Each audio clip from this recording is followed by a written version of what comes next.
Day after day, we are surrounded by the presence of criminals. We are spectators to the deepest darkness in human actions and the bizarre reality that someone's suffering can be a form of pleasure. As dedicated investigators of the criminal world, we're on a mission to uncover the most shocking crimes and get inside the minds of those who commit them. I am Luke, and today I bring you another unreal true crime.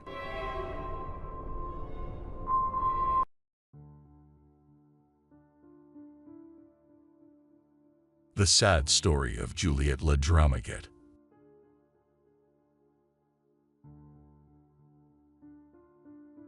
Juliette Droumaguet, affectionately known as Juju, was born on May 2, 2013.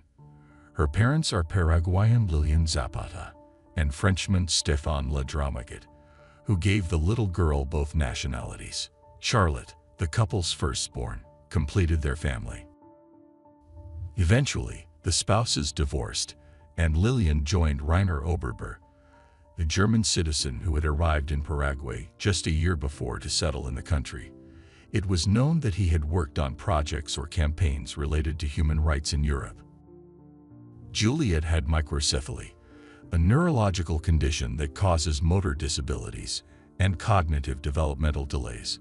The girl was described as a cheerful, affectionate, and lively child who enjoyed playing outdoors. From mid-March 2020, Juliette had been living on a farm in the city of Emboscada with her mother, sister, and stepfather. According to reports about the case, Rainer convinced his partner to settle there when the quarantine was imposed due to the COVID-19 pandemic. Everything seemed tranquil and almost idyllic in this corner of the country, but that calm was unexpectedly and dramatically shattered on April 15, 2020. On that day, little Juliette disappeared without a trace while on the property where, in addition to her family, there were 2 workers. According to information released by the Paraguayan newspaper ABC on the morning of April 16, when the local school director realized that one of his students had been missing since the previous morning, he notified the authorities. Immediately, officers from the police station of Emboscada went to the residence of the family. It was at that moment that the mother reported her daughter's disappearance. Lilian said that the 7-year-old, who had difficulty moving, and the cognitive development of a 3-year-old, had gone missing at around 9:30 in the morning, the previous day while playing in the gated complex where they lived, along with a pair of goats that were also missing. She explained that, as time passed without her daughter returning, she asked for help from some neighbors to search the property, but they were unsuccessful. A search operation was immediately launched, involving police officers with trained dogs and the participation of local residents. As the hours passed, fears for the safety of the young girl grew. No one could believe that something like this could happen in that peaceful place. Additionally, on April 17, a team accompanied Lilian to check 2 properties in different parts of Emboscada, where they had lived, but they found no traces of the child. On the same day and in the following days, alongside search efforts, various law enforcement agencies conducted interviews with the mother, stepfather, and workers at the location.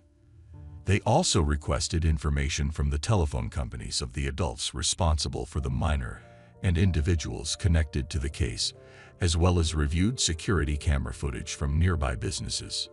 Some witnesses reported seeing the child for the last time on April 15 at 10 in the morning. Initially, the hypothesis was that the child had gone missing while following the goats. However, investigators considered this version unlikely since the child had difficulty moving, and the goats were pregnant and did not typically stray far from the area. The property covered about 30 hectares and included several buildings. With no traces of the child found on the property, the investigation was reinforced on April 20, with the addition of prosecutors from the anti-kidnapping unit. A day later, The goats with which Juliette was said to have been playing were found. They were found in good condition, 4 kilometers in a straight line from the house, passing through a densely wooded area. Due to her motor disability, it was impossible for the girl to make that journey with the animals. The next day, the police expanded the search nationwide. During the first 2 weeks of the investigation, the prosecution team conducted several searches on the family property. These inspections resulted in the discovery of blood traces in various places, including in a van driven by Reiner. In his initial statements to the prosecution, the German citizen claimed to have left the house twice in the mentioned vehicle on the day Juliette went missing. However, the police investigation would later determine that he had actually left the property a total of 3 times. In addition to the forensic and technical work being done to determine Reiner's possible involvement in the disappearance, officials in charge of the case obtained relevant information during their interviews with various witnesses. Juliette's nanny and one of the workers on the property told detectives that Reiner easily lost his patience when it came to the younger of his daughters. On the other hand, Juliette's sister, who was 10 years old at the time, made a statement using a special system, which is used to interview minors to ensure their safety and comfort.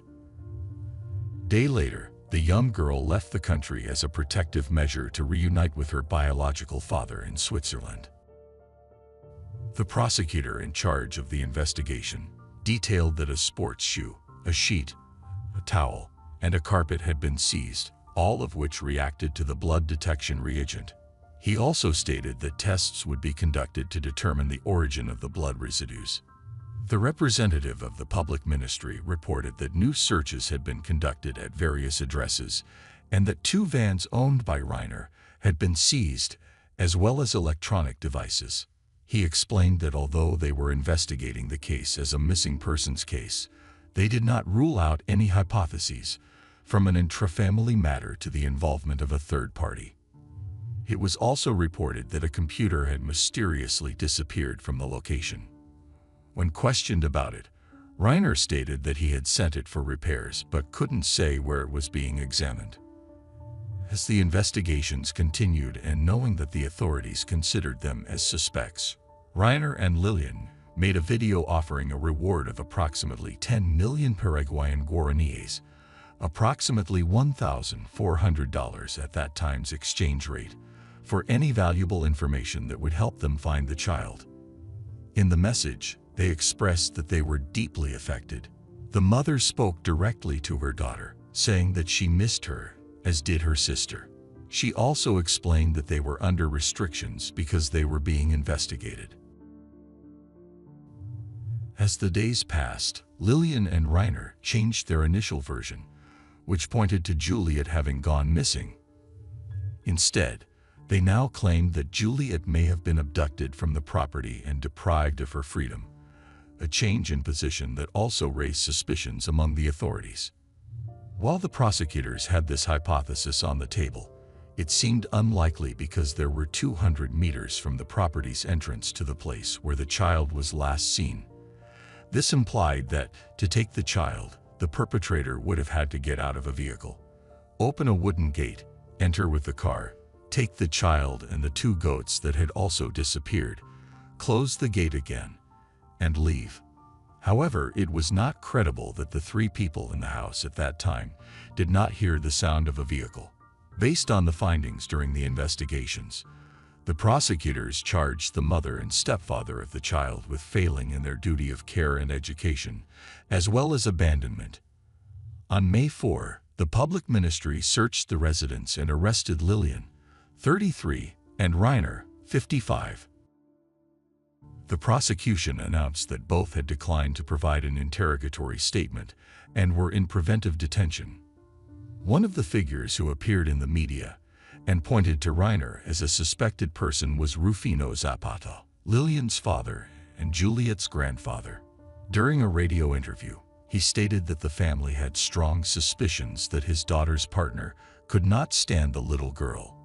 While he clarified that he could not accuse, the information they had made them think that the German citizen could be linked to his granddaughter's disappearance.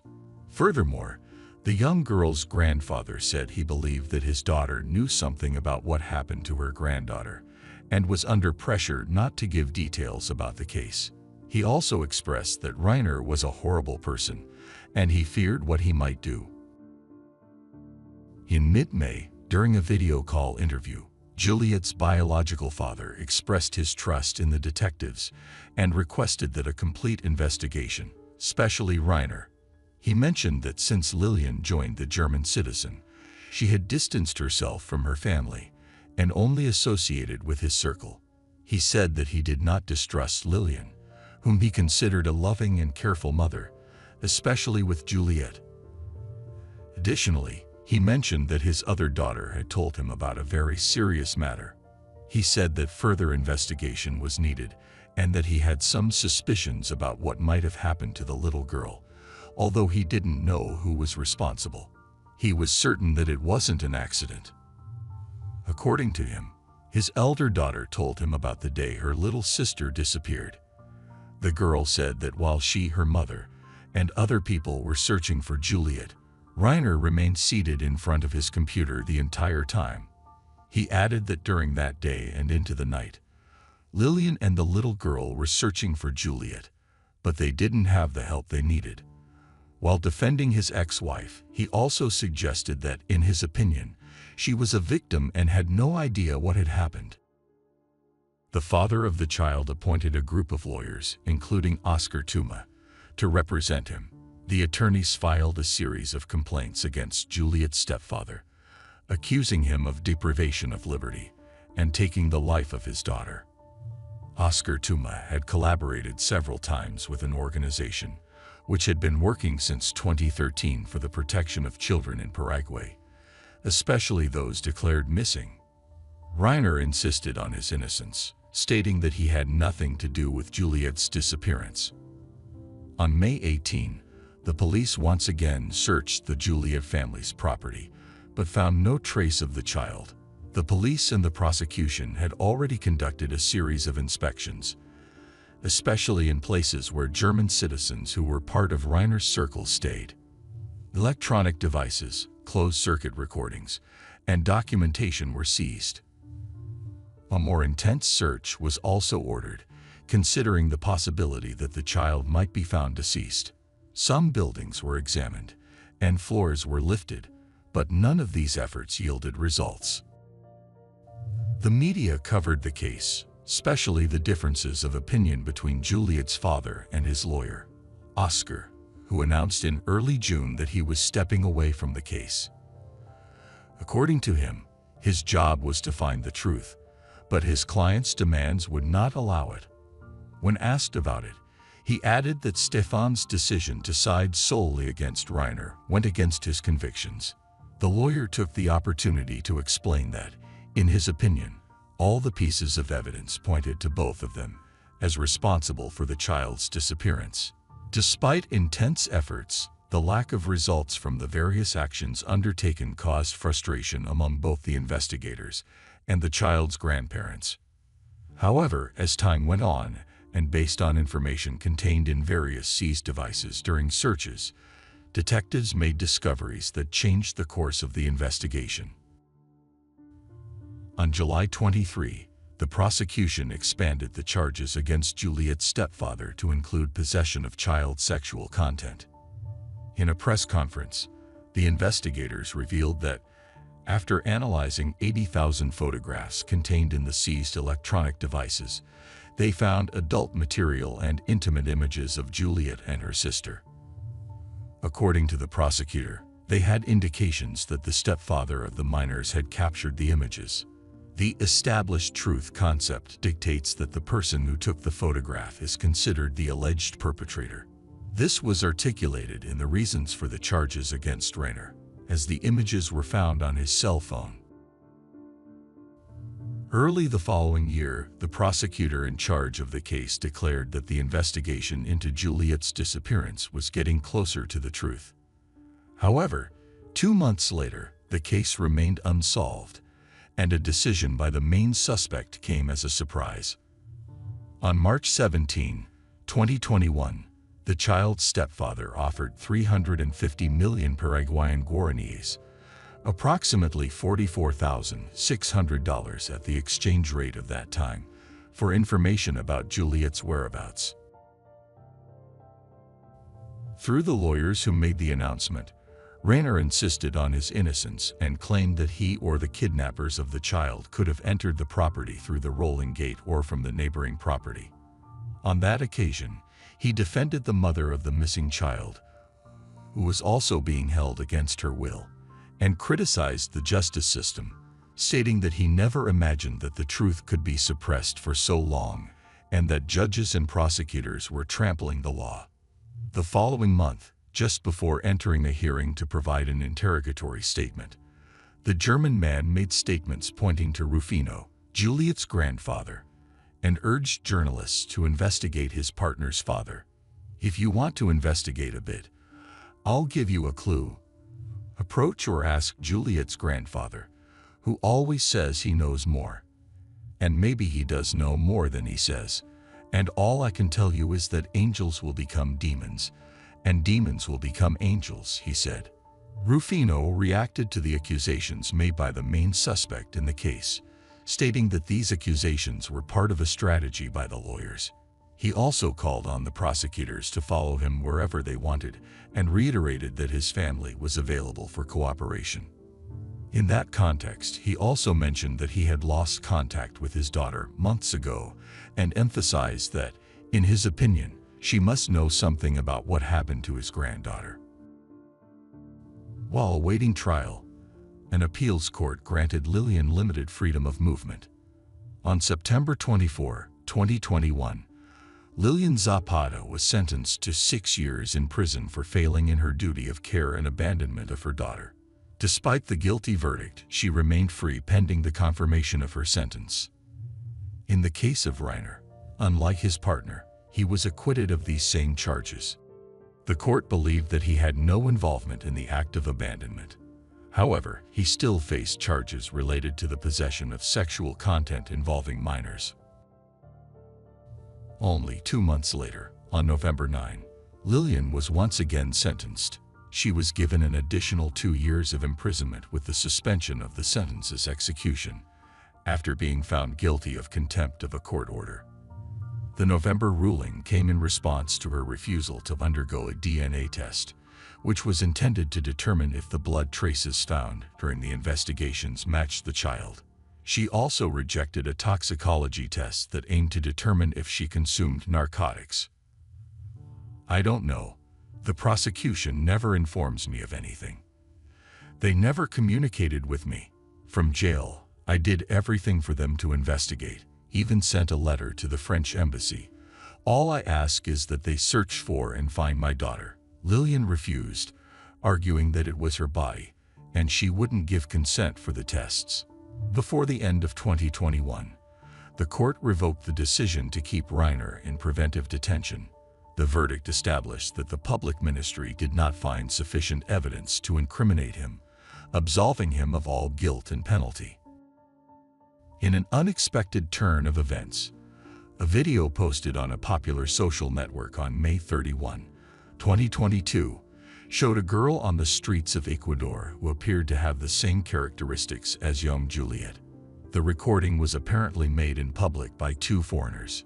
When asked about it, officials from the public ministry confirmed that the girl in the video seemed to be Juliette, but provided no further details to protect the ongoing investigation.